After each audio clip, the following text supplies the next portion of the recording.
नमस्कार, सुस्वागतम आपके अपने YouTube चैनल हिंदी विजय में। कैसे हो आप सब?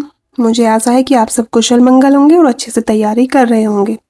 चूँकि हम पढ़ रहे हैं हिंदी साहित्य का इतिहास, आचार्य रामचंद्र शुक्ल जी का इतिहास ग्रंथ, और इसके अंतर्गत हम देख रहे हैं आदिकाल। आदिकाल का भी प्रकरण 3 देख रहे हैं। पहला और दूसरा प्रकरण हम देख चुके हैं। उसी प्रकरण के अंतर्गत जो हम देख रहे हैं, जो हमारे तीसरे रचनाकार हैं, इसके अंतर्गत तो चंद्रबरदाई जी को हम देख रहे हैं। अभी तक हमने जो देखा है खुमान रासो और बीसलदेव रासो को हम पढ़ चुके हैं, और अब बढ़ते हैं हम चंद्रबरदाई जी के पृथ्वीराज रासो की तरफ। चंद्रबरदाई, अब यहाँ से क्या होता है, देखो प्रश्न बहुत सारे निकलते हैं चंद्रबरदाई जी का। ये जो पृथ्वीराज रासो है, पृथ्वीराज रासो से तो बहुत सारे प्रश्न होते हैं, और कोई ही परीक्षा होगी जिसमें जो पृथ्वीराज रासो से प्रश्न ना पूछे गए। हर परीक्षा में यहाँ से प्रश्न आता ही आता है। मतलब अगर देखा जाए तो एक ही क्लास में से आपको हो सकता है कि बहुत सारी परीक्षाओं के लिए ये बहुत महत्वपूर्ण रहे, क्योंकि यहाँ से प्रश्न सीधा हमेशा कोई ही परीक्षा होगी, आपको भी पता है आप परीक्षा दे रहे हैं तो यहाँ से प्रश्न पूछा ही जाता है। तो एक सेक्शन ऐसा होता है, या एक रचनाकार, जो विशेष रचनाकार हैं उन पर हम ज़्यादा ध्यान देते हैं, विशेष ध्यान देते हैं। तो चलिए हम देखते हैं पृथ्वीराज रासो को। चंद्रबरदाई, इनका समय था 1225 से 1249 संवत में ये थे। ये हिंदी के प्रथम महाकवि माने जाते हैं। हिंदी के प्रथम महाकवि चंद्रबरदाई जी हैं, और इनका पृथ्वीराज रासो हिंदी का प्रथम महाकाव्य। महाकवि, महाकाव्य दोनों मोस्ट इम्पोर्टेंट बात है। हिंदी का प्रथम महाकवि, हिंदी का प्रथम महाकाव्य, ठीक है। चंद दिल्ली के अंतिम हिंदू सम्राट महाराजा पृथ्वीराज के सामंत और राज कवि प्रसिद्ध हैं। यानी कि ये जो चंद है, चंद्रबरदाई, ये दिल्ली के अंतिम हिंदू सम्राट जो थे पृथ्वीराज, उनके सामंत थे और राजकवि थे। इससे इनके नाम में भावुक हिंदुओं के लिए एक विशेष प्रकार का आकर्षण है। रासो के अनुसार, यानी कि पृथ्वीराज रासो के अनुसार, ये भट्ट जाति के जगात नामक गोत्र के थे। और अगर हो सके तो जो भी ये हाईलाइट अगर देखा जाए तो यहाँ पूरा ही जो हाईलाइट कर रखा सारे ही महत्वपूर्ण थे, लेकिन फिर भी उसमें से मैं आपको बताते रहती हूँ। तो चंद जो है किस गोत्र के थे, तो ये भट्ट जाति के थे और जगात इनका गोत्र था। इनके पूर्वजों की भूमि पंजाब थी, जहां लाहौर में इनका जन्म हुआ था। इनका और महाराजा पृथ्वीराज का जन्म एक ही दिन हुआ, और दोनों ने एक ही दिन यह संसार भी छोड़ा था।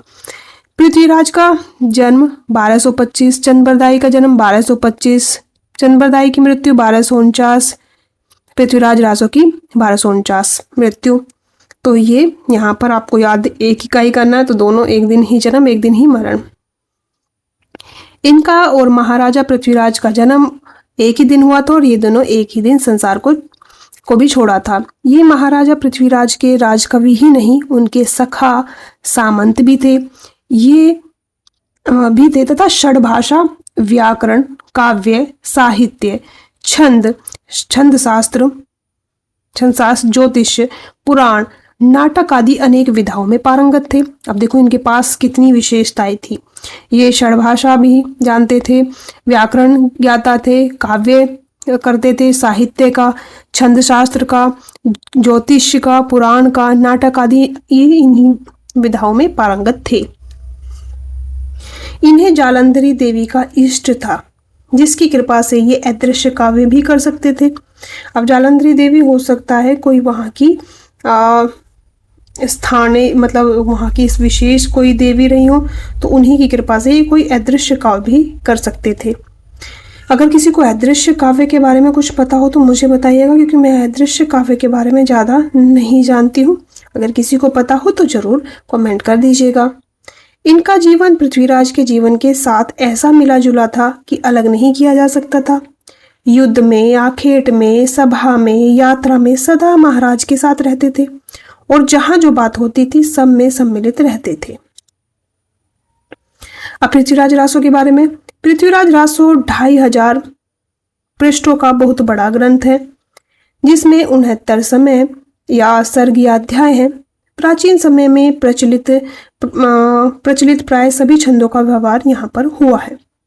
कौन कौन सी बात महत्वपूर्ण है? पृथ्वीराज रासो कितने पृष्ठों का है? 2500 पृष्ठों का है। कितना समय या सर्ग है या अध्याय है, 69 समय सर्ग या अध्याय है। समय ही दिया गया है, देखा जाए तो 69 समय के नाम से ही अध्याय को विभाजित किया गया है। प्राचीन समय में प्रचलित प्राय सभी छंदों का व्यवहार इसमें हुआ है। मुख्य छंद कौन सा है? कवित्त है, इसको छप्पा ही बोला जाता है। दोहा, तोमर, त्रोटक, गाहा, आर्य, ये भी छंद यहाँ पर मूल रूप से देखने को मिलते हैं। तो कवित्त, दोहा, तोमर, त्रोटक, गाहा और आर्य, ये महत्वपूर्ण जो है मुख्य छंद यही है। जैसे कादम्बरी के संबंध में प्रसिद्ध है कि उसका पिछला भाग बाण के पुत्र ने पूरा किया था, वैसे ही रासों के पिछले भाग का भी चंद के पुत्र जल्हण द्वारा पूर्ण किया जाना जाता है। अब जैसे कादम्बरी के उदाहरण दिया है शुक्ल जी ने, जैसे कादम्बरी के बारे में प्रसिद्ध है ना कि कादम्बरी का अंतिम भाग उनके बाण के पुत्र ने पूरा किया था, वैसे ही जो पृथ्वीराज रासो है उसके पिछले भाग का चंद ने पूरा किया था। चंद के पुत्र का नाम जल्हण था। किया जाना जाता है। रासो के अनुसार जब शहाबुद्दीन गोरी पृथ्वीराज को कैद करके गजनी ले गया, तब कुछ दिनों पीछे चंद भी वहां गए। जाते समय कवि ने अपने पुत्र जल्हण के हाथ में, यहाँ पर अब कहानी शुरू हो गई है, रासों की पुस्तक देकर उसे पूर्ण करने का संकेत दिया। जल्हण के हाथ में रासों को सौंपे जाने और उसे पूरा करने का उल्लेख रासों में है। कहाँ है? पुस्तक जल्हण हत देई चले गज्जन निपकाज, रघुनाथ चरित हनुमत कृत भूप भोज उद्धरिय जिम। पृथ्वीराज सुजस कवि चंदकृत चंदनंद उद्धरि तिमी। तो यहाँ पर देखा जाए पुस्तक जल्हण हत दे चली गज्जन नृपकाज, और यहाँ पर ये पुस्तक देकर अपने पुत्र को चले गए थे पृथ्वीराज को बचाने के लिए, क्योंकि वहां पर जो था शहाबुद्दीन गोरी जो है वो पृथ्वीराज को कैद करके ले गया था, वहीं पर ये पहुंच जाते हैं और मेन कहानी शुरू होती है। अब पृथ्वीराज में आबू के यज्ञ कुंड के 4 क्षत्रिय कुलों की उत्पत्ति तथा पृथ्वीराज के अजमेर में राजस्थान से लेकर पृथ्वीराज के पकड़े जाने तक का सविस्तार वर्णन है। इस ग्रंथ के अनुसार पृथ्वीराज अजमेर के चौहान राजा सोमेश्वर के पुत्र और अर्णोराज के पौत्र थे। तो ये जो पृथ्वीराज है कौन है? अजमेर के चौहान राजा कौन थे? सोमेश्वर के पुत्र और अर्णोराज के पौत्र थे। अर्णोराज इनके दादा थे और सोमेश्वर इनके पिता थे। सोमेश्वर का विवाह दिल्ली के तुवर राजा अनंगपाल की कन्या से हुआ। अनंगपाल की 2 कन्याएं थी, सुंदरी और कमला।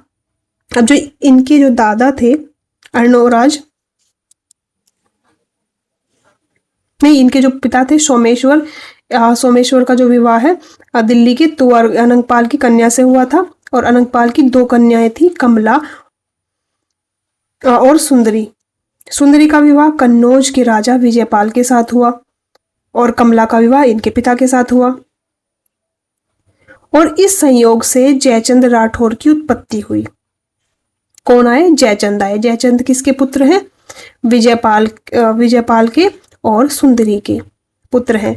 दूसरी कन्या कमला का विवाह अजमेर के चौहान सोमेश्वर के साथ हुआ, यानी कि इनके पिता के साथ हुआ था पृथ्वीराज के, जिनके पुत्र पृथ्वीराज हुए। अनंगपाल ने अपनी नाती पृथ्वीराज को गोद लिया, यानी कि जो इनका नाती कौन था अनंगपाल का, तो नाती एक तो पृथ्वीराज हो गए, एक जयचंद हो गए। तो इन्होंने अनंगपाल ने क्या किया? अपनी पुत्री जो थी कमला, उनका बेटा जयचंद गोद ले लिया, जिससे अजमेर और दिल्ली का राज्य एक हो गया, क्योंकि अजमेर तो इनका था ही और दिल्ली के इनके नाना थे।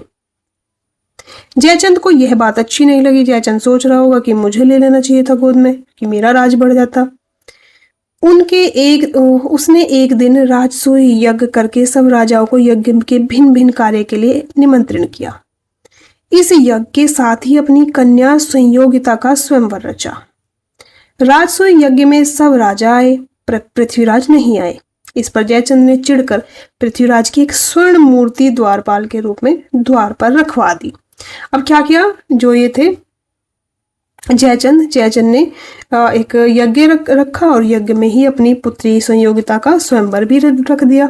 पृथ्वीराज नहीं आए तो पृथ्वीराज की स्वर्ण की मूर्ति बनवाकर द्वारपाल के रूप में खड़ी करवा दी। कहानी चल रही है अब पूरी। संयोगिता का अनुराग पहले से ही पृथ्वीराज पर था, वो मन ही मन उन्हें मतलब चाहती थी। अतः जब वह जयमाला लेकर रंगभूमि में आई तब उसने पृथ्वीराज की मूर्ति को ही माला पहना दी। अब बहुत सारे राजा खड़े थे, उन राजाओं में से उन्हें क्या किया, जो मूर्ति थी पृथ्वीराज की उसी को जयमाला पहना दी। इस पर जयचंद ने उसे घर से निकालकर गंगा किनारे के महल में भेज दिया। घर निकाला कर दिया, और महल तो देखो इनके पास हुआ करते थे, तो घर से निकालकर दूसरे महल में भेज दिया, तो जो गंगा किनारे का महल था उसमें भेज दिया। इधर पृथ्वीराज के सामंत ने आकर यज्ञ विध्वंस किया। पृथ्वीराज का सामंत आ गया और उसने यज्ञ विध्वंस कर दिया, क्योंकि उन्हें पता चल गया कि यहाँ पर पृथ्वीराज का निरादर किया गया है। फिर पृथ्वीराज ने चुपचाप आकर संयोगिता से गंधर्व विवाह किया और अंत में वे उसे हर ले गए, यानी कि अपने साथ ले गए उसे। रास्ते में जयचंद की सेना से बहुत युद्ध हुआ, पर संयोगिता को लेकर पृथ्वीराज कुशलतापूर्वक दिल्ली पहुंच गए। वहां भोग विलास में ही उनका समय बीतने लगा। राज्य की रक्षा का ध्यान न रह गया। बल का बहुत कुछ हरास तो जयचंद तथा और राजाओं के साथ लड़ते लड़ते हो चुका था, और बड़े बड़े सामंत मारे जा चुके थे। अच्छा अवसर देखकर शहाबुद्दीन चढ़ आया, क्योंकि थोड़ा कमजोर हो गए थे। जो अपने ही घर के थे वही इनके विरोध में थे, तो इनके साथ और गलत होने लगा। तो शहाबुद्दीन ने फायदा उठाया और शहाबुद्दीन पर चढ़कर आ गया, यानी कि इन पर लड़ाई कर दिया, आक्रमण कर दिया, पर हार गया। आया शहाबुद्दीन लेकिन फिर भी हार गया, ये कमजोर हो चुके थे अगर देखा जाए तो, मतलब भोग विलास में लिप्त हो गए थे। दूसरा ये कि जो जयचंद से जो चल रहा था युद्ध उससे, और जो क्योंकि अब राजपाट पे आप ध्यान नहीं देगो तो वही कमजोर हो जाओगे। तो शहाबुद्दीन ने सोचा कि क्यों ना मैं इसका फायदा उठाऊं और मैं चढ़ाई कर दूं, यानी कि उस पर युद्ध कर दूं। पर लेकिन वो फिर भी हार गया और पकड़ा गया। पृथ्वीराज ने उसे छोड़ दिया कि ठीक है, जाने तो तुमने गलती की, तुम जाओ। वह बार बार चढ़ाई करता और अंत में पृथ्वीराज पकड़कर गजनी भेज दिए गए। अंत में क्या करा, पृथ्वीराज पकड़कर गजनी भेज दिए गए। तो बार बार ये चढ़ाई करता, बार बार ये छोड़ देते, और अंत में पृथ्वीराज पकड़कर गजनी भेज दिए गए। कुछ काल के पीछे कविचंद भी गजनी पहुंच गए। अब एक बार क्या हुआ, जो पृथ्वीराज है और जो शहाबुद्दीन है उसकी लड़ाई में पृथ्वीराज पकड़े गए, लेकिन शहाबुद्दीन ने ये गलती नहीं की। शहाबुद्दीन ने पृथ्वीराज को पकड़कर ले गए गजनी, और कुछ काल के पीछे जो इनके मित्र थे, इनके सखा थे जयचंद, वो भी चंद यानी कि चंद्रबरदाई जी थे, वो भी गजनी पहुंच गए भाई अपने पीछे पीछे अपने मित्र के सब पास में, या उनके जो राजा थे उनके पास में। एक दिन चंद के इशारे पर अब क्या कर रहे थे, अंदर ही अंदर ना जो पृथ्वीराज है और चंद्रबरदाई है, ये अंदर ही अंदर शब्द भेदी बाण सीखते हैं। पृथ्वीराज ने शब्द भेदी बाण द्वारा शहाबुद्दीन को मारा और फिर दोनों एक दूसरे को मारकर मर गए। तो शब्द भेदी बाण इन्होंने सीख लिया और शब्द भेदी बाण से ही शहाबुद्दीन को पृथ्वीराज ने मार गिराया। शहाबुद्दीन पृथ्वीराज के बैर का कारण यह लिख गया कि शहाबुद्दीन अपने यहाँ की एक सुंदरी पर आसक्त था। शहाबुद्दीन अपने यहाँ की एक सुंदरी पर आसक्त था, जो एक दूसरे पठान सरदार हुसैन शाह को चाहती थी। जब ये दोनों शहाबुद्दीन से तंग हुए तब हार कर पृथ्वीराज के पास भाग आया। शहाबुद्दीन ने पृथ्वीराज के यहाँ कहला भेजा कि उन दोनों को अपने यहाँ से निकाल दो। पृथ्वीराज ने उत्तर दिया कि शरणागत की रक्षा करना क्षत्रिय का धर्म है, अतः इन दोनों की हम बराबर रक्षा करेंगे। इसी बैर से शहाबुद्दीन ने दिल्ली पर चढ़ाई की। यह तो पृथ्वीराज का मुख्य चरित्र हुआ। इसके अतिरिक्त बीच बीच में बहुत से राजाओं के साथ पृथ्वीराज के युद्ध और अनेक राजकन्याओं के साथ विवाह की कथाएं रासों में भरी पड़ी है। अगर देखा जाए तो शहाबुद्दीन और पृथ्वीराज की थोड़ी सा बैर एक कैसे हुआ था कि शहाबुद्दीन जो था अपने यहाँ एक सुंदरी पर आसक्त था, एक कोई महिला थी उन पर आसक्त था, और वहां का जो एक पठान था वो दूसरे पठान सरदार हुसैन शाह को चाहती थी। ये सुंदरी सरदार हुसैन शाह को चाहती थी। जब ये दोनों शहाबुद्दीन से तंग हुए कि इन्होंने सोचा कि इस सुंदरी को मैं अपने वश में कर लूं, शहाबुद्दीन ने सोचा, तो ये सुंदरी और ये पठान सरदार हुसैन शाह ये दोनों पृथ्वीराज के पास चले गए। शहाबुद्दीन ने पृथ्वीराज को बोला कि भाई इसे निकलवा दो, तो उन दोनों को अपने यहाँ से निकाल दो। पृथ्वीराज ने उत्तर दिया कि भाई मेरे यहाँ तो ये शरणागत है, अब मेरा काम क्या है, शरणागत की रक्षा करना है। क्षत्रियों का ये धर्म होता है कि जो आपका शरणागत है उसकी रक्षा करना होता है। इन दोनों की हम बराबर रक्षा करेंगे। भाई तुम आओगे युद्ध करने तो भाई हम लड़ेंगे। और इसी से बैर हो गया था शहाबुद्दीन और पृथ्वीराज रासो का, सॉरी पृथ्वीराज का। और शहाबुद्दीन ने दिल्ली पर चढ़ाई की इसी बात से। यह तो पृथ्वीराज की मुख्य चरित्र हुआ, और बीच बीच में और बहुत सारी जो लड़ाई होती थी तो इसमें भरी पड़ी हुई हैं कि उन्होंने और राजकन्याओं के साथ विवाह किया। तो यही जो है पृथ्वीराज रासो इन सबसे भरा पड़ा है। ऊपर लिखे वृत्तांत और रासों में दिए हुए संवतों का ऐतिहासिक तथ्यों के साथ बिल्कुल न मेल खाने के कारण अनेक विद्वानों ने पृथ्वीराज रासो को पृथ्वीराज के समसामयिक किसी कवि की रचना होने में पूरा संदेह किया, क्योंकि ये ऐतिहासिकता से मेल नहीं खाती है रचना पृथ्वीराज रासो। तो पृथ्वीराज के समसामयिक किसी कवि की रचना होने में पूरा संदेह किया कि वो नहीं हो सकता है कि उस समय की रचना हो, और उसे 16वीं शताब्दी में लिखा हुआ एक जाली ग्रंथ ठहराया। रासों में चंगेज, तैमूर आदि कुछ पीछे के नाम आने से यह संदेह और भी पुष्ट हो गया है। प्रसिद्ध इतिहासज्ञ राज बहादुर पंडित गौरीशंकर हीराचंद ओझा रासों में वर्णित घटनाओं तथा संवतों को बिल्कुल भाटों की कल्पना मानते हैं कि ये भाटों की कल्पना मात्र है, ये जो है चंद्रबरदाई जी द्वारा लिखित नहीं है। उस समय के जो कि कोई भी चारण था उसके द्वारा ये लिखित नहीं है। पृथ्वीराज की राजसभा के कश्मीर कवि जैनक ने संस्कृत में पृथ्वीराज विजय नामक एक काव्य लिखा। अब यहाँ पर एक और विशेष तथ्य आ गया। कौन था? पृथ्वीराज की राजसभा के कश्मीरी कवि थे। कौन? जैनक। इन्होंने संस्कृत में एक काव्य लिखा। क्या नाम था उसका? पृथ्वीराज विजय। पृथ्वीराज विजय किसका है? जैनक का है। किस भाषा में है? संस्कृत में है। और ये कहाँ के थे? ये पृथ्वीराज की राजसभा के ही थे, लेकिन कश्मीरी कवि थे। जो पूरा नहीं मिलता है, यानी कि ये अधूरा ही मिलता है, उसमें दिए हुए संवत तथा घटनाएं ऐतिहासिक खोज के अनुसार ठीक ठहरती हैं। उसमें पृथ्वीराज की माता का नाम कर्पूर देवी लिखा है। अब यहाँ पर माता के नाम में ही संदेह हो गया, कमला लिखा था, जिसका समर्थन झांसी के शिलालेख से भी होता है। उक्त ग्रंथ अत्यंत प्रमाणिक और समसामयिक रचना है। कौन सी बात कर रहे हैं? पृथ्वीराज विजय की बात करते हैं कि ये प्रमाणिक है, समसामयिक रचना है। उसके साथ हमीर महाकाव्य आदि कई प्रमाणिक ग्रंथों के अनुसार सोमेश्वर का दिल्ली के तोमर राजा अनंगपल की पुत्री से विवाह होना और पृथ्वीराज का अपने नाना की गोद जाना, राणा समर सिंह का पृथ्वीराज का समकालीन होना और उनके पक्ष में लड़ना, संयोगिता हरण इत्यादि बातें असंगत सिद्ध होती हैं। ये बातें संगत ही नहीं बैठती हैं।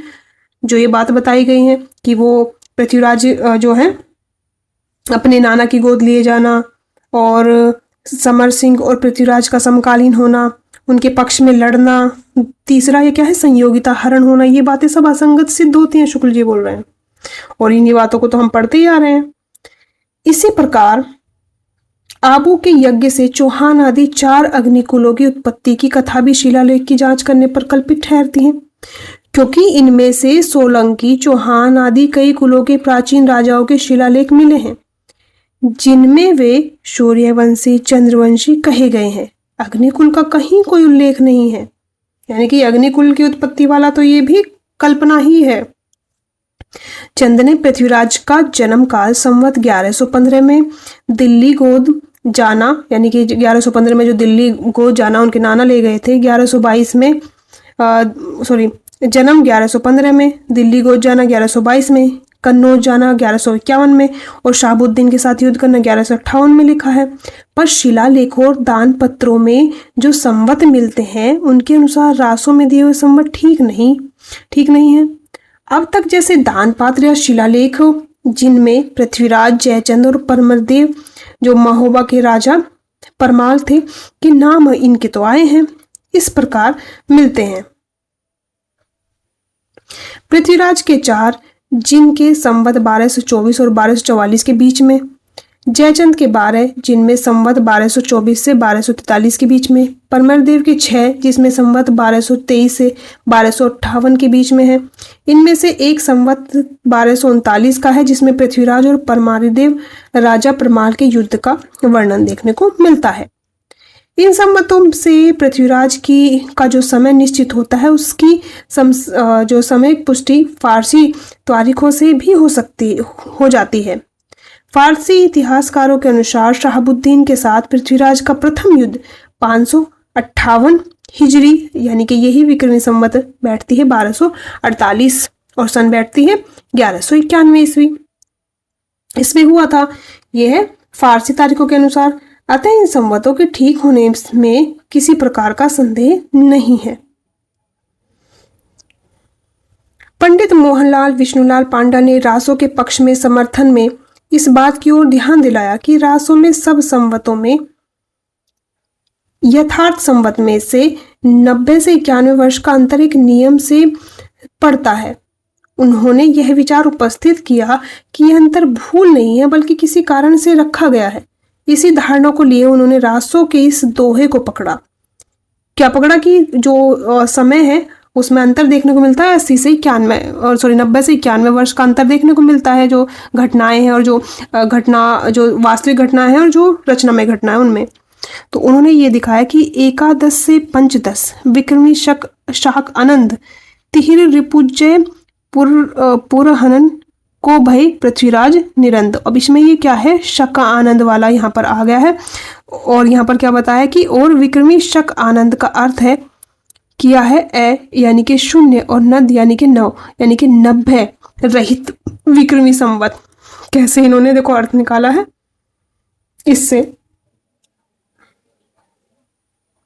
और क्यों न 90 वर्ष घटाए गए इसका भी कोई उपयुक्त कारण नहीं बता सके। यानी कि क्यों घटाए गए वो नहीं बता सके, तो बता दिया कि भाई यहाँ पे ये देखो मिल रहा है ये 90 हटा दी, लेकिन किस कारण से, भाई कोई तो कारण रहा होगा ना कि समय को गलत लिखा गया है।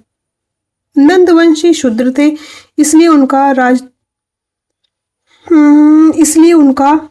राजत्वकाल राजपूत भाटों से ने निकाल दिया। इस प्रकार की विलक्षण कल्पना करके वे रह गए, पर इन कल्पनाओं से किसी प्रकार समाधान नहीं होता। आज तक और कहीं प्रचलित संवत में कुछ काल निकाल कर संवत लिखने की प्रथा नहीं पाई गई है कहीं पर भी। पर यह भी विचारणीय है कि जिस किसी ने प्रचलित विक्रमी संवत में से 90 से 91 वर्ष निकालकर पृथ्वीराज में संवत दिए हैं, उसने क्या ऐसे जानबूझकर किया है अथवा धोखे से या भ्रम में पड़कर। ऊपर जो दोहा उद्धृत किया गया है उसमें आनंद के स्थान पर कुछ लोग अनिंद पाठ का होना अधिक उपयुक्त मानते हैं। इसी रासों में एक दोहा यह भी मिलता है, 1 से 5 विक्रमे जिस ध्रुम सुत्ता त्रातिक साक पृथ्वीराज को लिस्यो विपर गुणगुत्ता।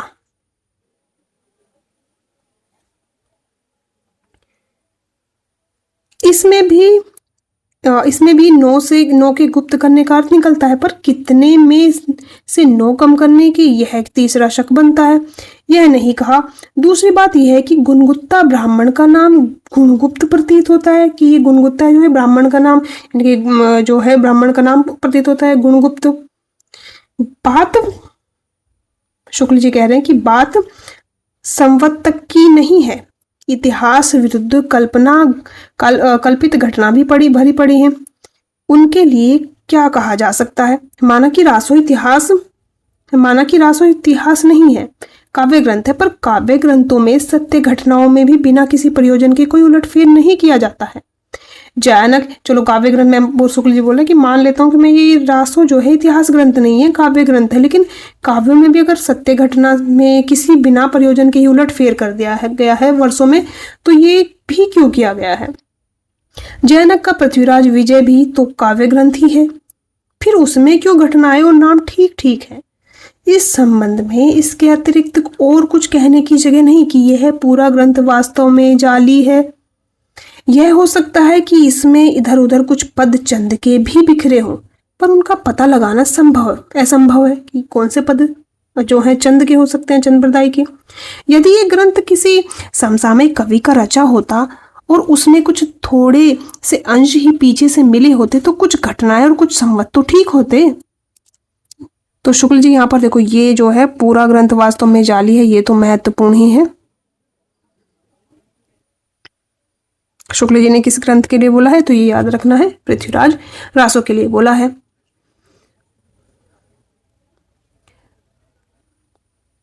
रहा यह प्रश्न कि पृथ्वीराज की सभा में चंद नाम का कोई कवि था या नहीं। पृथ्वीराज विजय के कर्ता जो जयानक है ने पृथ्वीराज के मुख्य भाट या बंदी राज का नाम पृथ्वी भट्ट लिखा है, चंद का नाम उसमें कहीं नहीं लिया है। पृथ्वीराज विजय के 5वें सर्ग में यह श्लोक आया है, तनस्य चंद्रराज से चंद्रराज इवाभवत संग्रहम वृतनाम सुवृतनामिव विधात। इसमें यमक के द्वारा जिस चंद्रराज कवि का संकेत है, यह राज बहादुर श्रीयुक्त पंडित गौरीशंकर हीराचंद ओझा के द्वारा चंद्रक कवि है, जिसका उल्लेख कश्मीर कवि क्षेमेंद्र ने भी किया है। इस अवस्था में यही कहा जा सकता है कि चंद्रबरदाई नाम का यदि कोई कवि था तो वह या तो पृथ्वीराज की सभा में न रहा होगा या जयानक के कश्मीर लौट जाने पर आया होगा, क्योंकि उस समय पर जब जयानक ने रचना लिखी तो रचना में उल्लेख ही नहीं किया है किसी चंद्रबरदाई का। अधिक संभव यह जान पड़ता है कि पृथ्वीराज के पुत्र गोविंदराज, पृथ्वीराज के पुत्र कौन, गोविंदराज, या उनके भाई हरिराज या इन दोनों में से किसी के वंशज में चंद नामक कोई भट्ट कवि है वो रहा हो, जिसने उनके पूर्वज पृथ्वीराज की वीरता आदि के वर्णन में कुछ रचनाएं ही की हो। पीछे जो बहुत सा कल्पित भट्ट भणंत तैयार होता गया, उन सब को लेकर और चंद को पृथ्वीराज का समसामयिक मान उसी के नाम पर रासों की यह बड़ी इमारत खड़ी की गई हो। और शुक्ल जी सीधा सीधा भाई देखो नकार रहे हैं, इसलिए बोलते हैं कि ये जाली ग्रंथ है। सारी चीज आपको समझ आ रही होगी। भाषा की कसौटी पर यदि ग्रंथ को कसते हैं तो और भी निराश होना पड़ता है, क्योंकि वह बिल्कुल बेठिकाने की है। उसमें व्याकरण आदि का कोई व्यवस्था नहीं है। दोहों की और कुछ कुछ कवित्त छप्पड़ियों की भाषा तो ठिकाने की है, पर त्रोटक आदि छोटे छंदों में तो कहीं कहीं अनुस्वारांत शब्दों की ऐसी मनमानी भरमार है कि जैसे कि संस्कृत प्राकृत की नकल की हो। कहीं कहीं तो भाषा आधुनिक सांचे में ढली सी दिखाई पड़ती है, क्रियाएं नए रूप में मिलती हैं, पर साथ ही कहीं कहीं भाषा अपने असली प्राचीन साहित्यिक रूप में भी पाई जाती है, जिसमें प्राकृत और अपभ्रंश शब्दों के साथ साथ शब्दों के रूप और विभक्तियों के चिन्ह पुराने ढंग के हैं। इस दशा में भाटों के इस वाकजाल के बीच वहां कहाँ पर कितना अंश असली है, इसका निर्णय असंभव होने के कारण यह ग्रंथ न तो भाषा के इतिहास और न ही साहित्य के इतिहास के जिज्ञासुओं के काम का ये है। शुक्ल जी इसीलिए बोलते हैं कि ये जो इतिहास ग्रंथ है ये जाली है, और ये जो है इसमें कुछ भी चीज मतलब देखने को नहीं मिलते हैं। ना तो ये चंद्रबरदाई देखने को मिलते हैं कवि, ना भाषा ही सही देखने को मिलती है, ना जो ऐतिहासिकता है वो देखने को मिलती है, ना ही घटनाएं और अन्य रचनाकार हैं उनसे देखने को मिलती है, और जो घटनाएं जो घटित हुई हैं वो भी नहीं देखने को मिलती हैं, वो भी उल्टी सीधी हैं। जो समय है उसमें भी गड़बड़ है। तो सारी चीज़ों में उलट पुलट, तो इसलिए शुक्ल जी बोल रहे हैं कि ना तो ये इतिहास के काम की हो, न ही जो है भाषा के जो कौन है यह ग्रंथ न तो भाषा के इतिहास के और न ही साहित्य के इतिहास के जिज्ञासुओं के काम का है। ये किसी काम का नहीं है इतिहास ग्रंथ, और फिर भी इसी को महाकाव्य कहा है। तो कितनी अजीब बात है ना। अब देखते हैं, आगे बढ़ते हैं। महामहोपाध्याय पंडित हरप्रसाद शास्त्री ने 1909 से 1913 तक राजपुताने में प्राचीन ऐतिहासिक काव्य की खोज में 3 यात्राएं की थी। उनका विवरण बंगाल की एशियाटिक सोसाइटी ने छापा है। उस विवरण में पृथ्वीराज के विषय में बहुत कुछ लिखा है और कहा गया है कि कोई तो चंद के पूर्व पुरुषों को मगध से आया हुआ बताते हैं, पर पृथ्वीराज रासों में लिखा है कि चंद का जन्म लाहौर में हुआ था। कहते हैं कि चंद पृथ्वीराज के पिता सोमेश्वर के समय में राजपुताने में आया और पहले सोमेश्वर का दरबारी और पीछे से पृथ्वीराज का मंत्री, सखा और राजकवि हुआ। पृथ्वीराज ने नागौर बसाया था और वहीं बहुत सी भूमि चंद को दी थी। शास्त्री जी का कहना है कि नागौर में अब तक चंद के वंशज रहते हैं। इसी वंश के वर्तमान प्रतिनिधि नानूराम भाट से शास्त्री जी की भेंट हुई। उसमें उन्हें चंद का वंश वृक्ष प्राप्त हुआ, जो इस प्रकार है। यहाँ पर जो चंद्रबरदाई है उनका वंश वृक्ष देखने को मिलता है कि चंद्रबरदाई कैसे थे, मतलब किन से आए थे। चंद्रबरदाई, गुणचंद, जलचंद, सीताचंद, वीरचंद, हरिचंद, रामचंद्र, विष्णुचंद। ठीक है, तो इसमें कैसे थे, जो चंद बरदाई थे, यहाँ पर बना लेते हैं। जो चंद बरदाई थे उनके पुत्र थे गुणचंद और जल्लचंद। जो जल्लचंद थे उनके पुत्र थे सीताचंद। सीताचंद के पुत्र थे वीरचंद। वीरचंद के पुत्र थे हरिचंद। हरिचंद के पुत्र थे रामचंद्र। रामचंद्र के पुत्र थे विष्णुचंद और उद्धचंद और रूप, ये रूप है, रूपचंद। रूपचंद तो ये रहे ना यहाँ पे, तो ये थे उद्धरचंद। ये उद्धरचंद हो गए, रूपचंद हो गए, बुद्धचंद हो गए, देवचंद हो गए, सूरदास हो गए। अब इसमें से जो बुद्धचंद थे इनके हो गए खेमचंद और गोविंदचंद। और ये जो कौन थे, ओके, और ये जो गोविंद चंद थे इनके पुत्र हो गए जयचंद। ठीक है, गोविंद चंद के पुत्र हो गए जयचंद। अब जयचंद के जो पुत्र हुए, जयचंद के हुए 3 पुत्र। ये 3 पुत्र हुए मदन चंद्र, शिवचंद और बलदेव चंद। इसमें से भी जो मदन चंद थे उनके हुए थे और ये चौथ चंद, बैनी चंद। इन्हीं बैनी चंद के हुए गोकुल चंद, वसुचंद और लेखचंद। इन्हीं गोकुल चंद के हुए, गोकुल चंद के कौन हुए, कर्णचंद। और कर्णचंद के फिर हुए गुण गंगाचंद, मोहनचंद। फिर मोहनचंद के हुए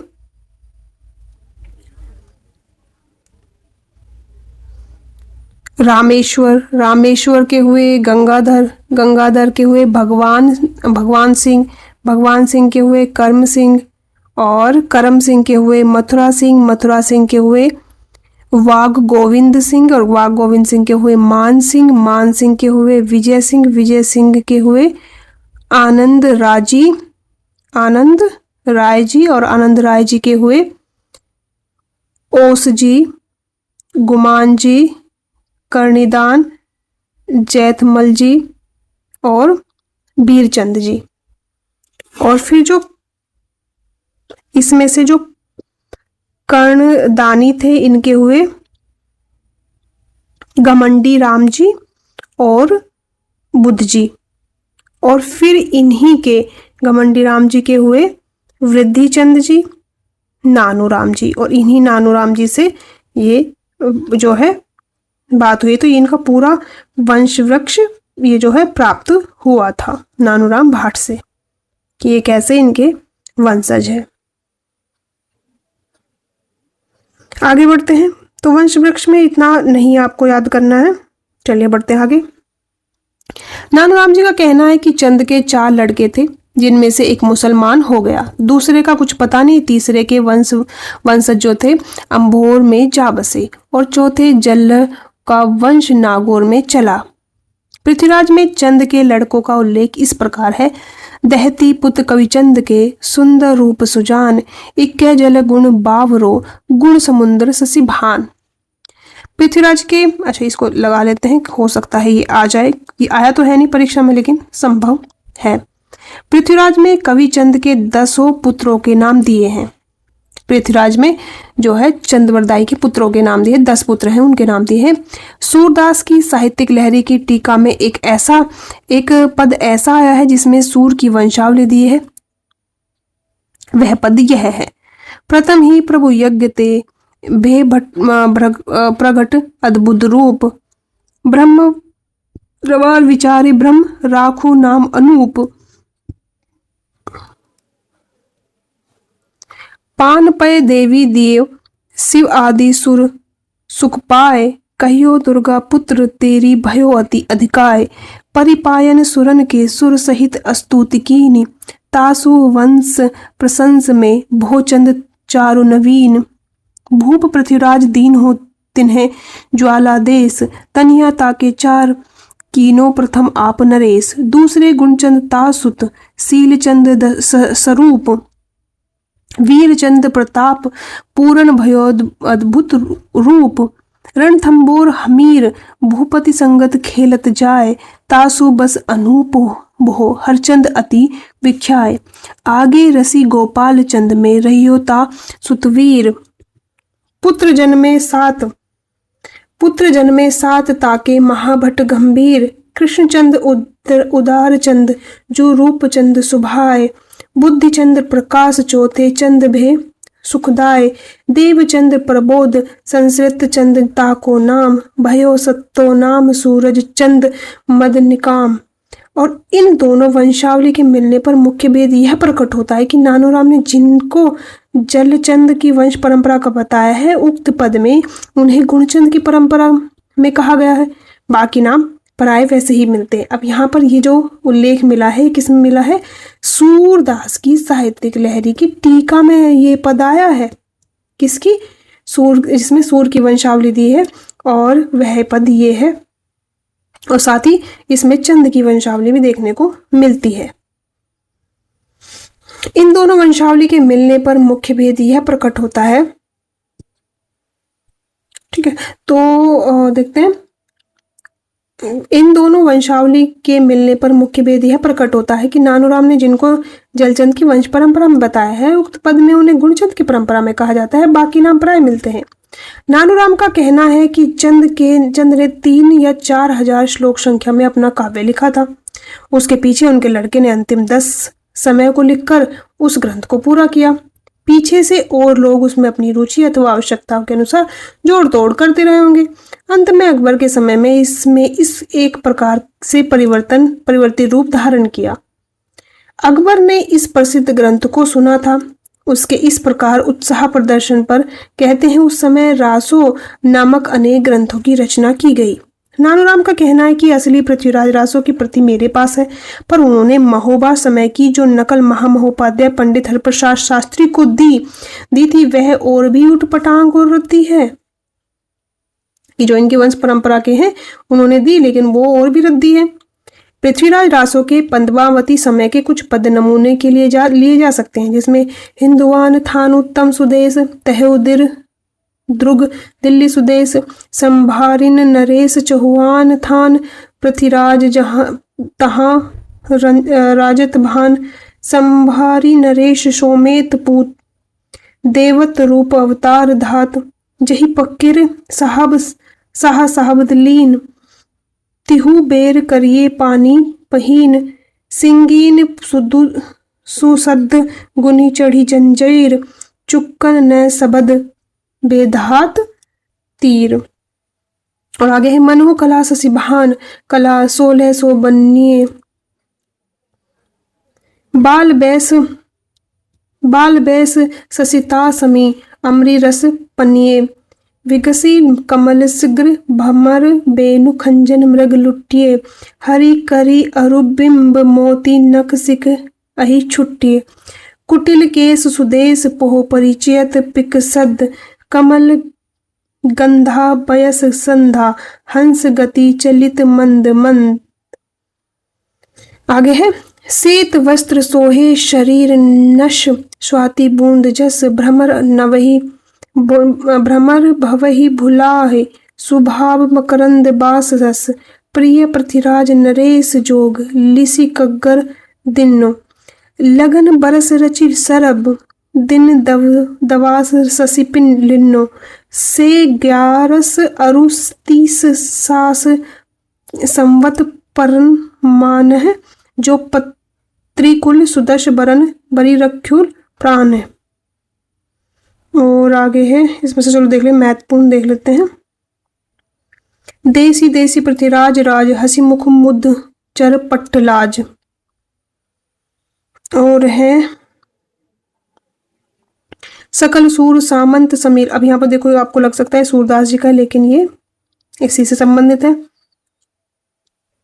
सकल सूर सामंत समीर, बल जतरा मंत्र तिस, उठी राज पृथ्वीराज बाग मनो लग वीर नट, कढ़त तेग मन बेग लगत बजो बीजू झट घट, थकी रहे सूर कोतिक गगन, रगन मगन भई सोन धार, हृदय हर्षि वीर जग्गे, हुलिस हेरे रग नौ रत्तावर, पुराशन मुल्तान खंधार मीर बलश श्यो बल बेगी अच्युक तीर, रुहगी फिरंगी हब हलबी सुमान ठट्टी हट्टी